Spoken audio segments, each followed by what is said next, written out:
Hello, hi. Hello, Kenneth. Hi, Kenneth. Can y'all hear the background noise from my side? Because there's a construction work going on here. I try to close all door, but I can still hear. But can y'all hear? I think it's No. okay. Yeah. Okay, good. Unless you're breathe. Okay, so Kenneth, I think you can start sharing your. Hide this. Can't see your panel. You can't see my panel. Okay. I'm having it at the center. You can't see also, right? I can't. Okay. But you can see the whole screen. Yes. Okay, good. Okay, then I can actually put this somewhere. Do I need to start my videos to show myself? Up to you. You can try. Okay, let's try. Can see me? Yes. Yes, in the Good. green one. Good. In the green one. Let me close the door for the.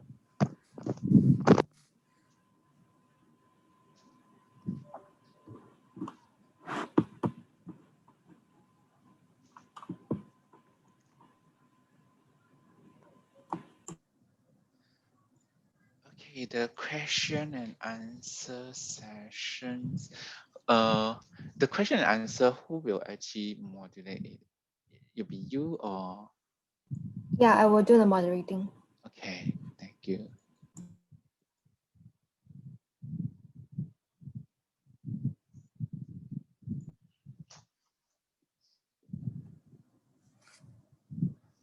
We'll wait for another 1 minute.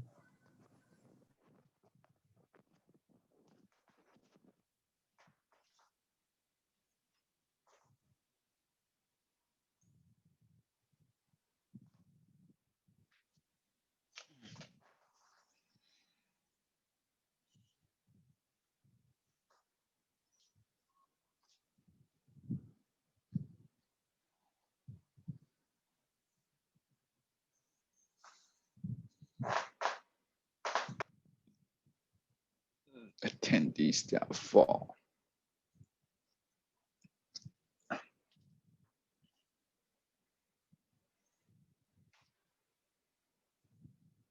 do I close this?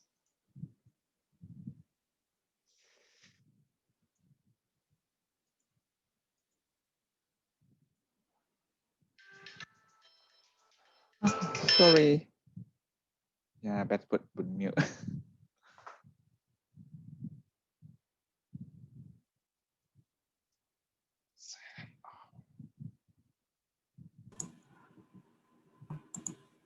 Okay, we'll start now. Okay, good. Hi, everyone. Good afternoon. Welcome all, and thank you for joining the live webinar. My name is Alva, Southeast Asia Senior Field Marketing Professional for Applied Markets, Food and Life Science Portfolio in PERKINELMER. I will be moderating today's webinar. This webinar is titled The Ultimate Solutions for Trace Metals Analysis in Complex Matrices with Nexon ICP-MS. Our speaker today is Mr. Kenneth Ong. He is the Principal Inorganic Product Specialist at PERKINELMER, and he will be taking any question live after the end of the presentation session. In this webinar, you will learn about the latest technology in ICPMS to handle samples containing high dissolved salt with complex matrix. Just before we begin, a few pointers. All attendees will be muted during the presentation. However, you can submit any question on the Q&A tab at any time of the webcast. Mr. Kenneth Ong will be taking any question live after the end of the presentation session. I will now hand over to Kenneth. Kenneth, you may begin.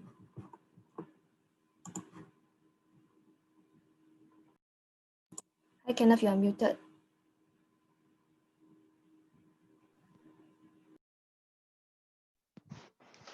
Okay, very good afternoon to everyone again. So today I'll be discussing on the challenge that we will face in analyzing complex matrices samples in ICPMS, and also to showcase how PERKINELMER's NexION ICP-MS overcome these challenges and to enable accurate trace levels detections of complex matrix samples. Now, there is, of course, a wide range of samples that we are testing. So with diverse matrices that we do for analysis on ICPMS. Example of these are those food-based or geological samples. It can be petrols and oil samples or the environmental samples, just to list a few.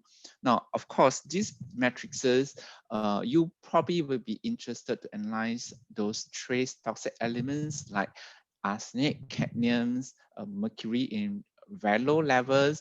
And of course, you may also analyze the macros levels, contaminants that are present in the matrix that you're analyzing. For example, calcium, magnesiums, and sodiums, and so on. So with these high concentrations levels, now how are we going to do this with Nexon ICPMS? What we do is we make use of an EDR, or extended dynamic range functions of ICPMS to determine high concentrations elements. Now, the organics components or the mineral salt and acids components in the matrices will definitely result in spectral interference. So we must find a way to actually remove this interference. And in Nexon ICPMS, we do it with a universal cell technologies to actually correct for this polyatomic interference coming from the matrix. Okay, so now for solid samples, most people don't really analyze just liquid samples or aqueous samples, or whether it's oil samples or solid samples. You need to actually pre-treat it. Okay, so typically we do it with a microwave digester. We can do this with a Titan's microwave sample preparation systems from PERKINELMER. It comes with all Teflon materials.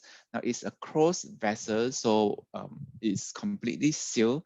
So there will be no losses of volatile elements like arsenic or mercury. And it actually prevents contaminations of environmental elements, that, for example, if I'm interested in analyze sodium and potassiums, that will actually prevent them from coming in from the environments.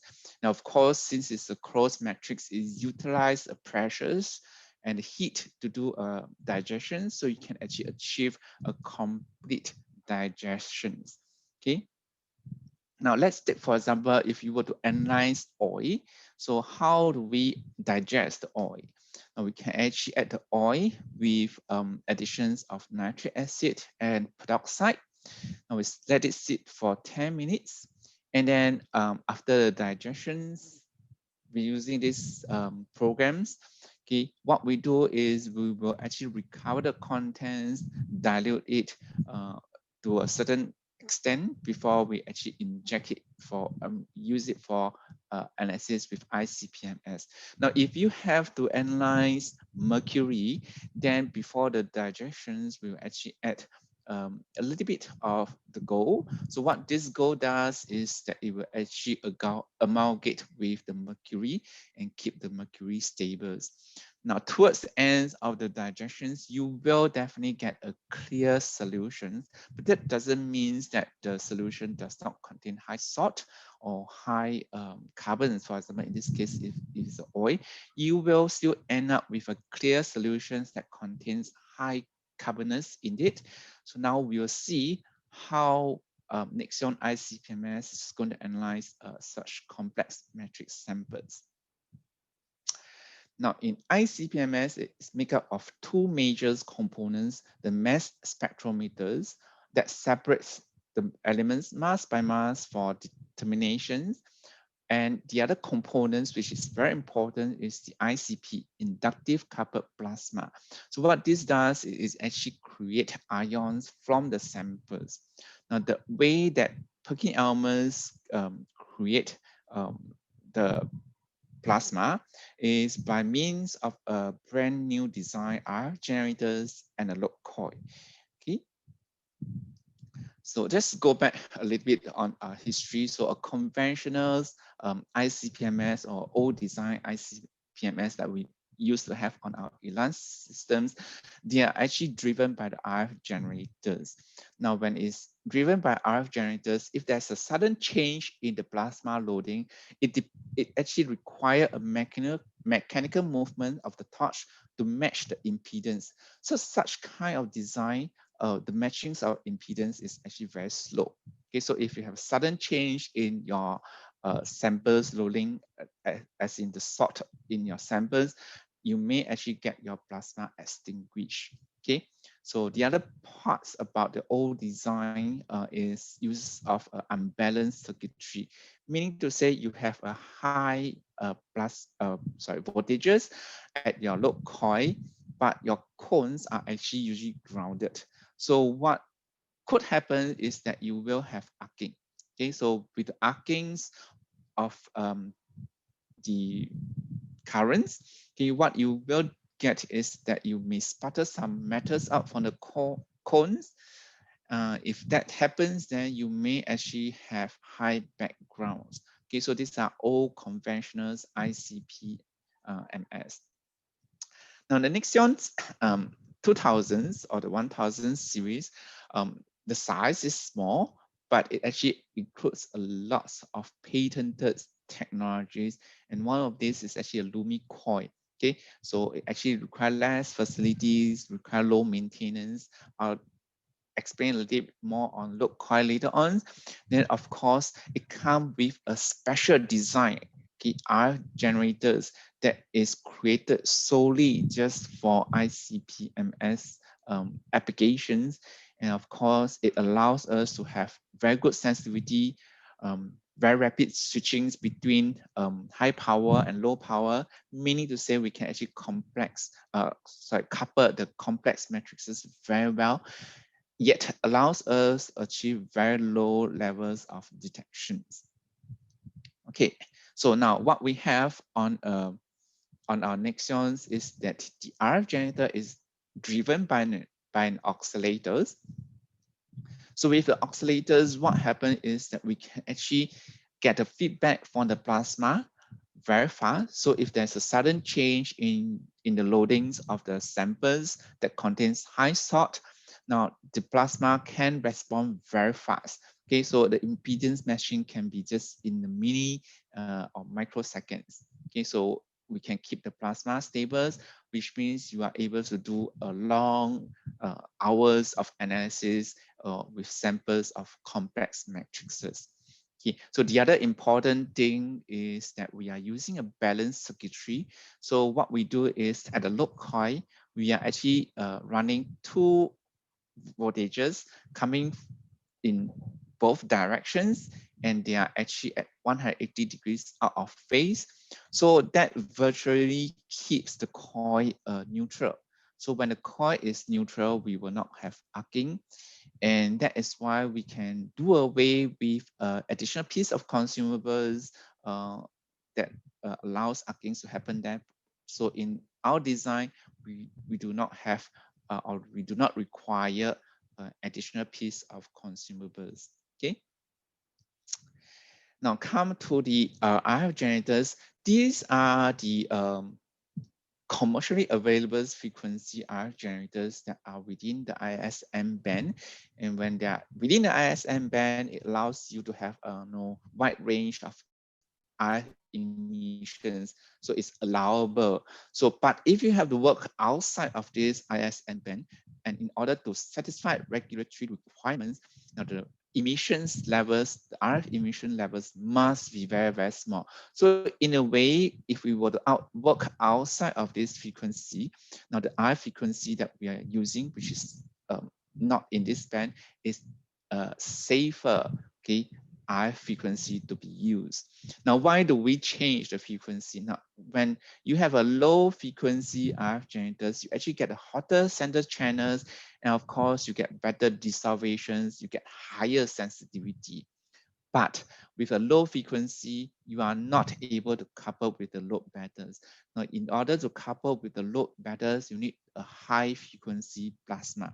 Okay, and with high frequency plasma, you will then be able to have better tolerance to heavy matrices. Now, in PERKINELMER, we actually do a great studies, and we found that at 34 megahertz, it actually gives you the best of both worlds. Okay, it can actually produce good sensitivity, yet couples with the load very well, and allowing you to run almost every kind of samples matrices that you can find. Okay. Now let's look at the load coil. Now the problems with the old design load coil is that when it's new, okay, it can have a good coupling efficiency, meaning to say it can actually pass the energy from the load coil to the plasma and get you to break down the matrix very well. But this type of load coil, it can subject to acid attacks, it can get degrade over time, and when it degrades, now the coupling efficiency will drop. And then suddenly you found that you are not able to achieve your result anymore. So it may work well when the coil is new, but as the coil age, now you have to change the coil in order to get your result back. So this is the problems that we face with an old design load coil. In NexION ICP-MS, we're actually using a new load coil. So it's actually a structurally stable load coil that is chemically resistant. It is actually a lifelong coil. It can keep shiny throughout the life. And you can see here that we are actually creating a flat surfaces rather than over here, which is actually arc surface. Now we actually allows this coil to have a better coupling efficiency. So it can actually pass the load or the RF powers better to the torch and of course to the plasma, so that we can actually get the sample matrix to break down better. Okay, so this basically means that you have less maintenance, no consumables that you require anymore, and yet you are going to achieve long stable result. Now, so with the load coil and the RF frequency, what you can achieve, as I mentioned, is a robust plasma that allows you to run different type of matrices. And you can see here, we are actually aspirating samples that contains about 70 mils of methane. Now, you know, methane is actually a very volatile samples, yet you can see here that we are able to keep the plasma on. And on this side here, we are running a solutions that contain high sodiums. You can see a sodium bullets and the plasma is still there. Now on the right side, these pictures here, this is not a Photoshop. I can assure you it's not a Photoshop, but you can see something is not right with this picture. It is missing of a spray chambers. So you can see that I can actually even remove the nebulizer. I can remove the spray chamber, and then there's a sudden rush of air into the plasma. I can still keep the plasma stable. So that actually shows how robust the plasma is. Okay, so now having talked about a robust plasma that allows you to handle complex matrices. Now, the next thing that the user would worry is, how am I going to keep my system clean, right? And how am I going to get a stable result when I am analyzing heavy matrix samples? So the Nexon 2000 comes with a triple cone interface and quadruple ion diffractors. Okay, so these two coupled together actually allows you to have almost maintenance-free analysis, and it actually produces much better sensitivity. Now, let me explain what we do with the triple cones. So in the triple cone system, what we do is we added in a hyper skimmer cone.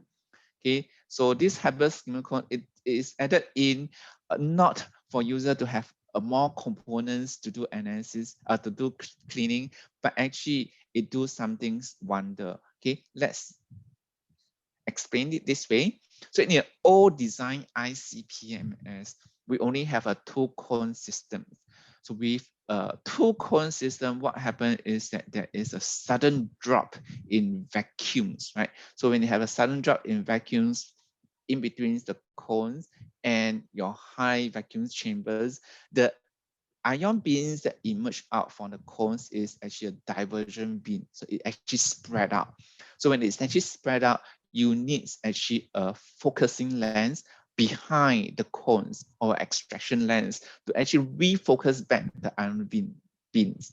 Now, these ion beams, as it get focused back, it may actually also dirty the lenses. So the lenses is applied with voltages.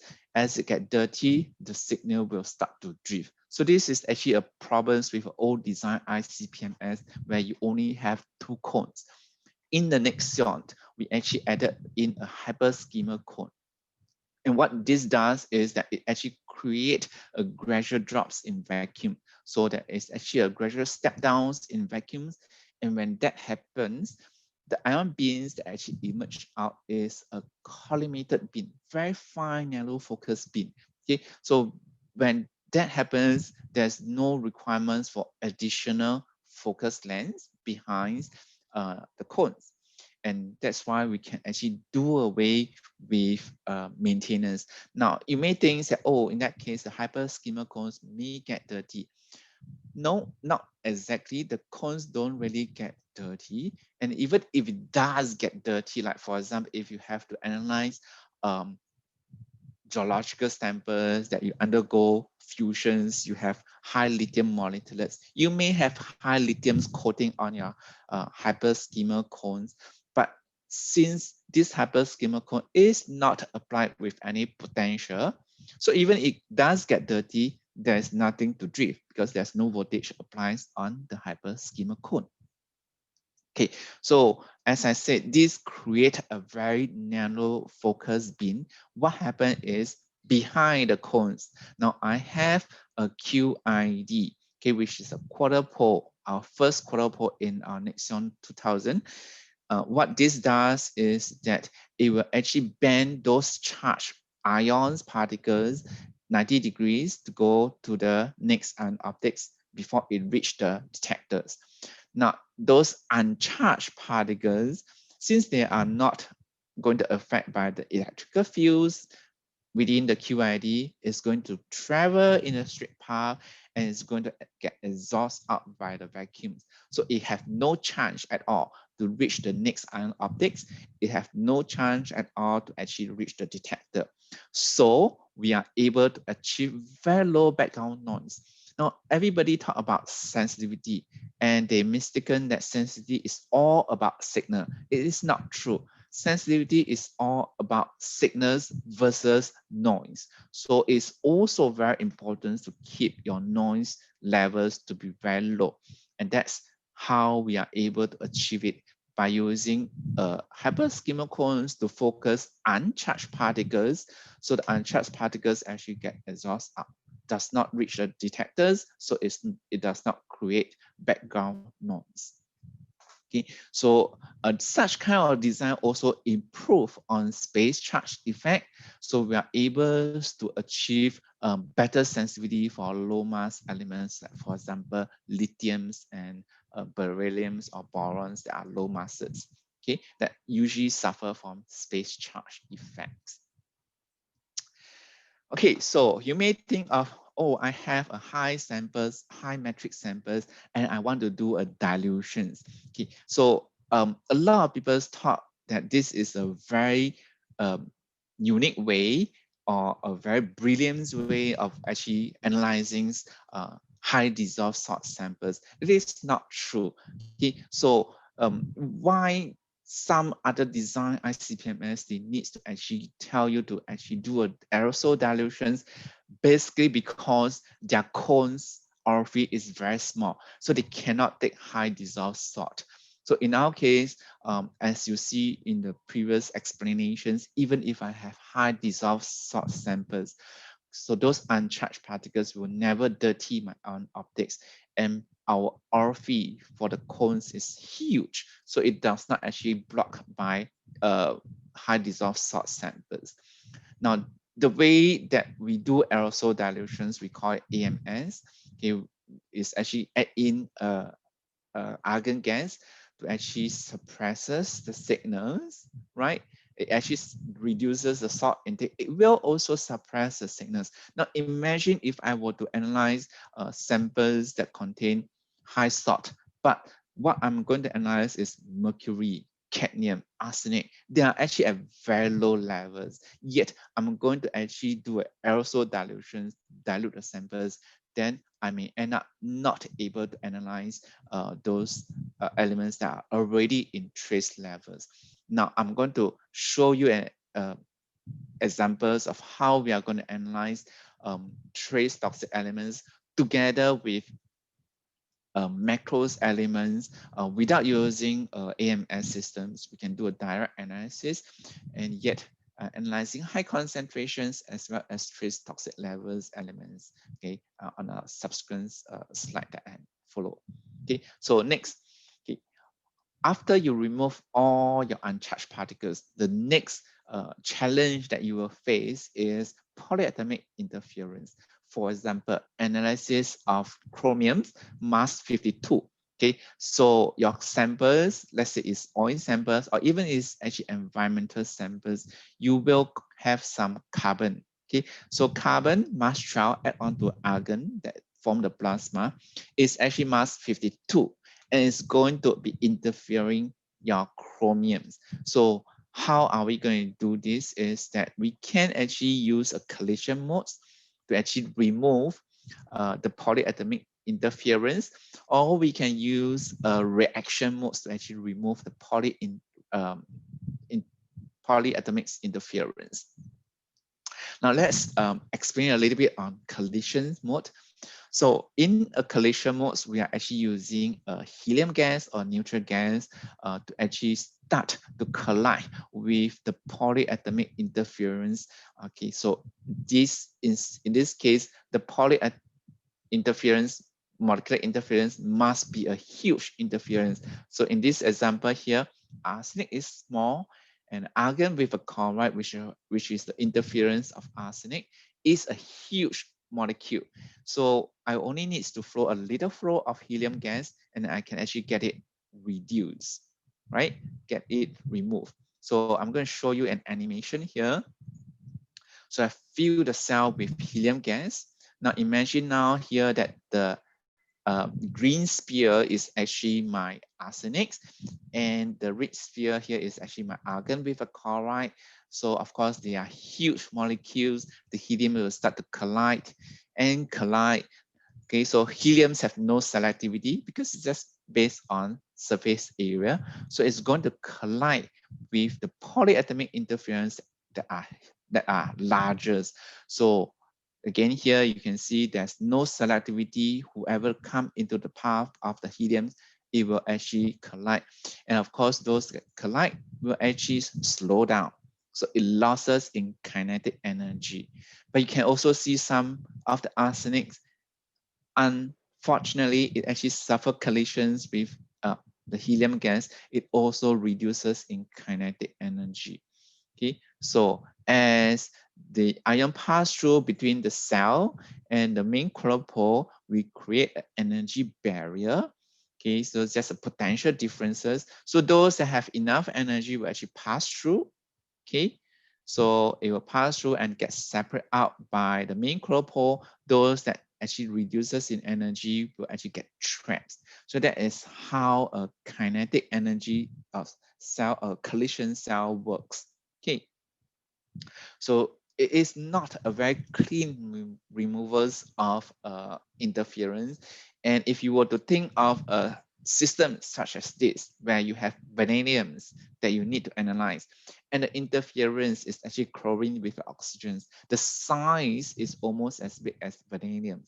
So if you were to use a collision gas, okay, then you need to flow with a high helium gas flow.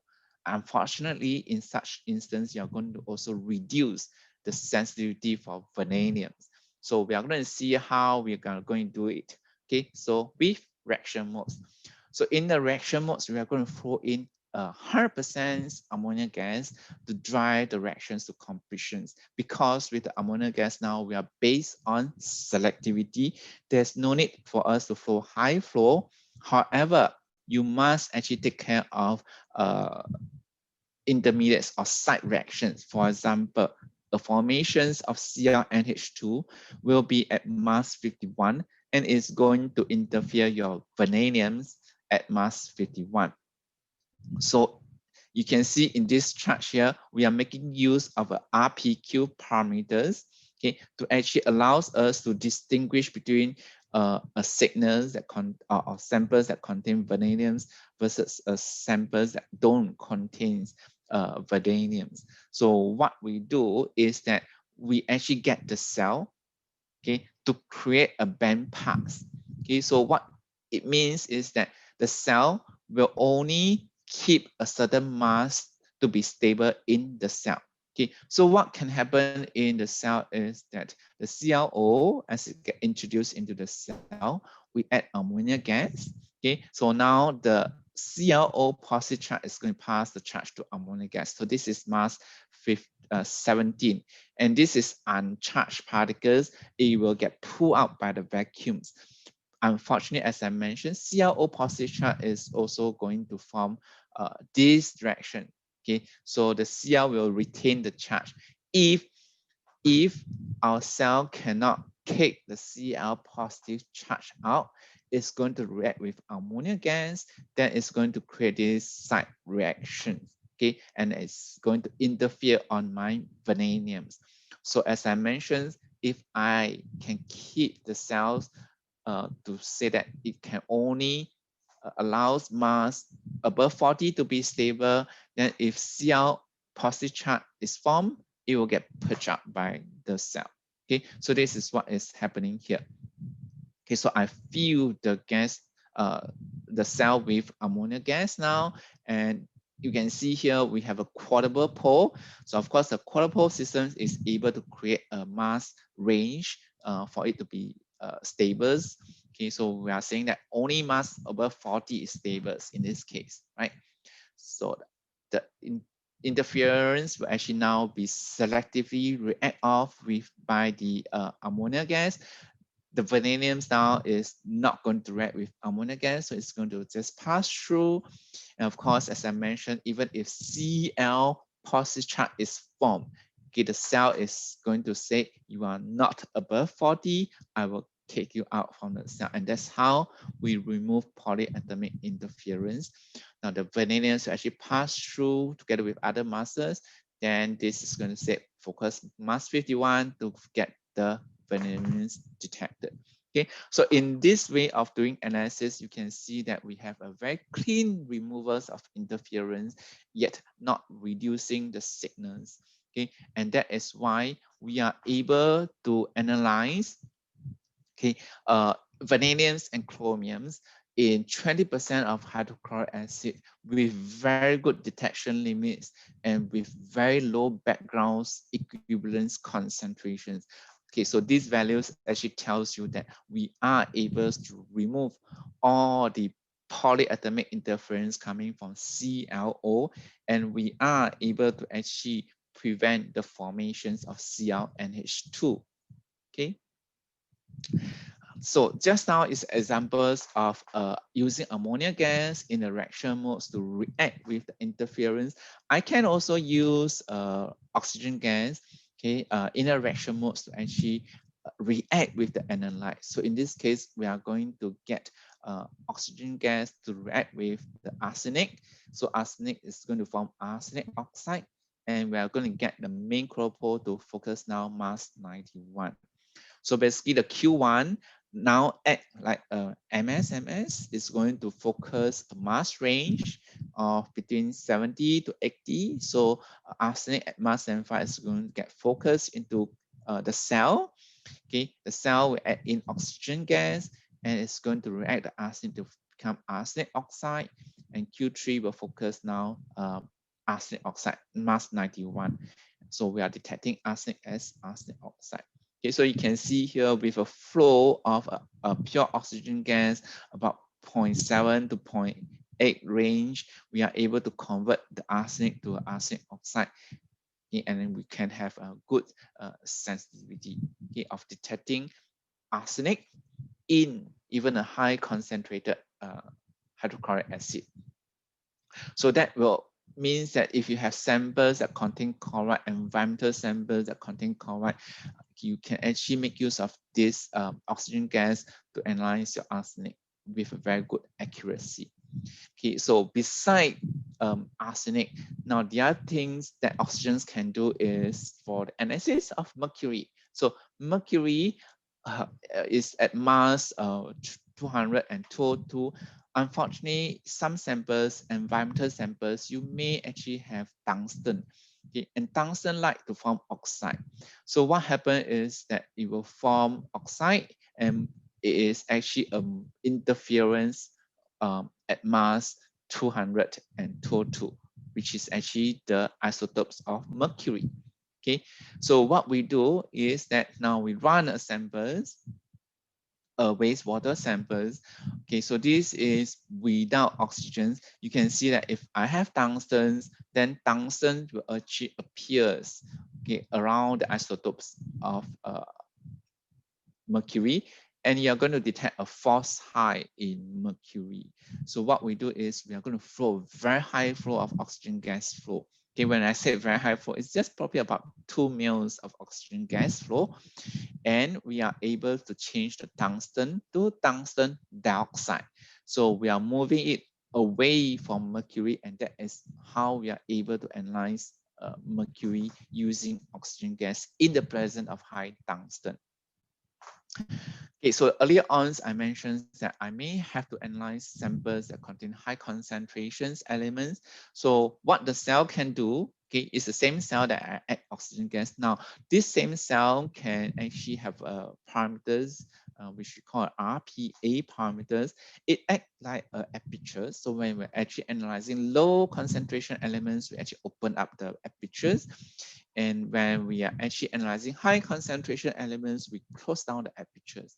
So for example, in the analysis of food samples, okay, where you need to analyze nutrition values like sodium, magnesium, potassium, calcium, what we do is we set RPA parameters. So what it means is when we analyze all these elements, the cell is going to close in. So as this close in, it's going to reduce the signal, okay, selectively only for these few elements with RPA parameters. It's not going to affect the sensitivity of all other elements.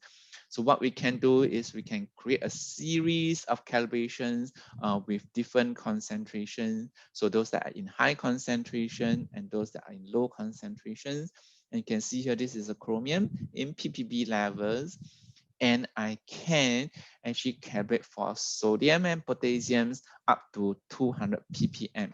So since it's actually get aspirated in, I cannot dilute the samples. Otherwise, I will not be able to detect mercury and chromium. So I can still analyze high concentration elements, okay, without having to get a separate analysis with a separate dilutions, okay. And with this, you can see that this is actually a food samples, CRMs, and then you can see here that those high concentration elements analyzing using a extended dynamic range function, basically closing down on your cell. Okay, so we are able to analyze high concentration in ppm levels and analyzing low concentration or low trace levels toxic elements in the food samples. Okay, so here comes to the end. So basically, the NexION ICP-MS is ideally suited for analysis of complex matrices. And of course, you can see here very good agreements with the certified values. And of course, we can actually remove the interference effectively, either using ammonia gas to remove the polyatomic interference, get it to react with the polyatomic interference, and more importantly, the universal cell must be able to create a band pass to actually prevent side reactions from happening, so that we don't form additional interference when we are trying to remove the targeted interference. For example, in the example of ClO, we do not want to create a ClNH2. Okay, so important thing is that the cell must be able to create a band pass in the cell, not outside the cell. And of course, for you to analyze macronutrition elements. If you are in a food analysis, then you can actually make use of a selective bandpass attenuation, basically the RPA values, to actually suppress the signals, okay, of those high concentration elements. Okay, so you can see here that NexION ICP-MS is actually well suited to analyze complex matrices with the QID, which is a quadruple ion diffractors, and the triple cones. It actually allows the systems to be very clean, even if you were to analyze high complex matrices, so that you can have a long-term stability.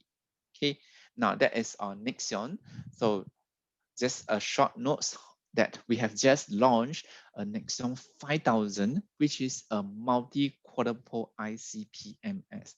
Now, this multi-quadruple ICPMS actually comes with a 4-stage of mass resolutions. So basically, the QID is 1 stage of mass resolution.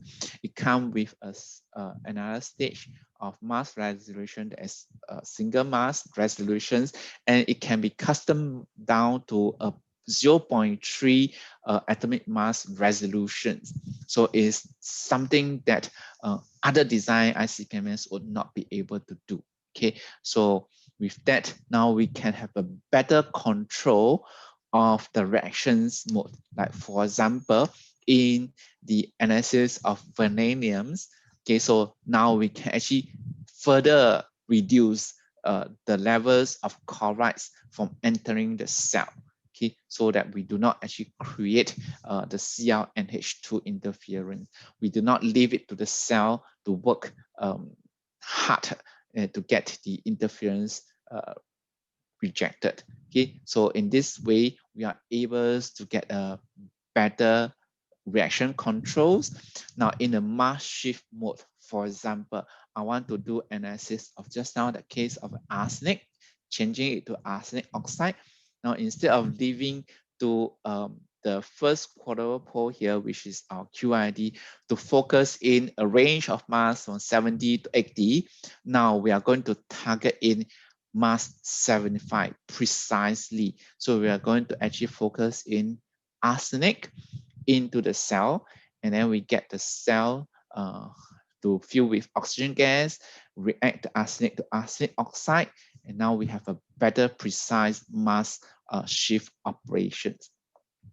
Okay, so there are other improvements in the Nexon 5000, like for example, the triple cones now actually added on OMI ring to enhance the sensitivity. And of course, the quadruple here, we also added in a target lens that help to pull in or funnel in the ions so that we can get better sensitivity.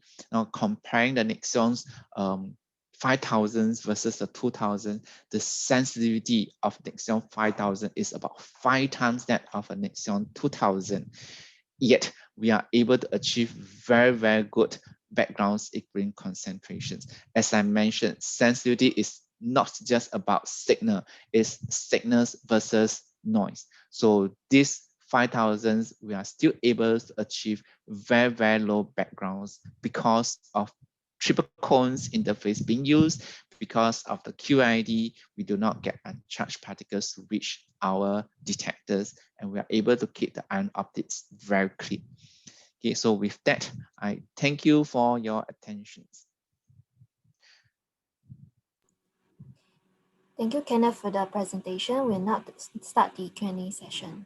So the first question is, what was going on while analyzing the sample on ICPMS? There was a splash on the plasma. Okay, so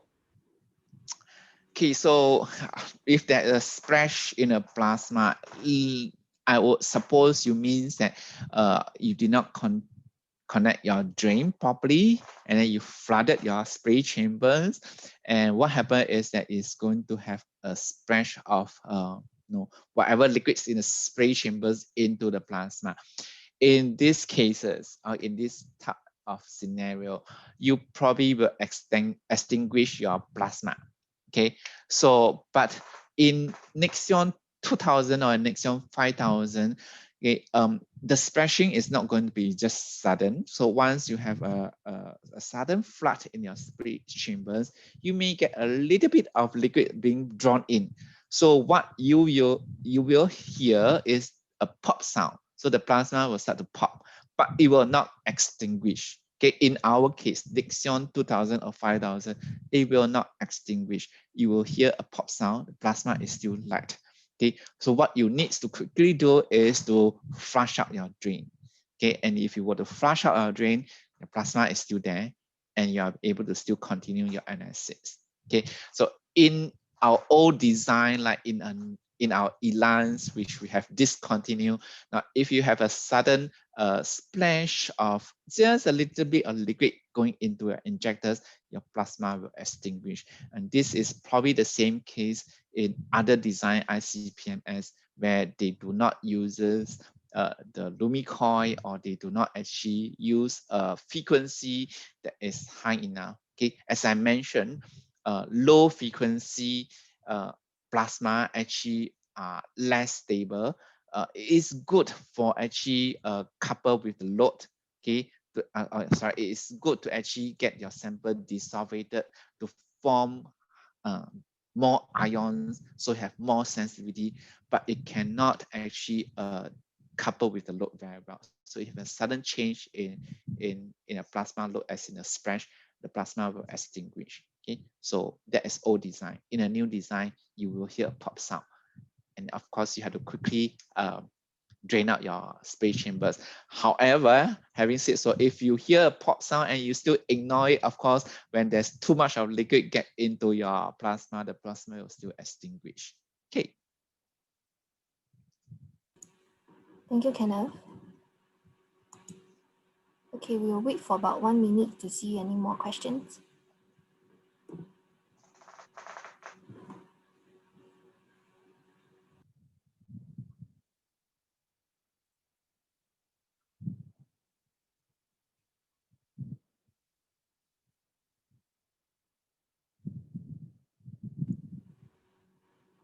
Okay, so looks like we do not have any more questions. So please feel free to reach out if you have any question or schedule a meeting with us on the networking platform.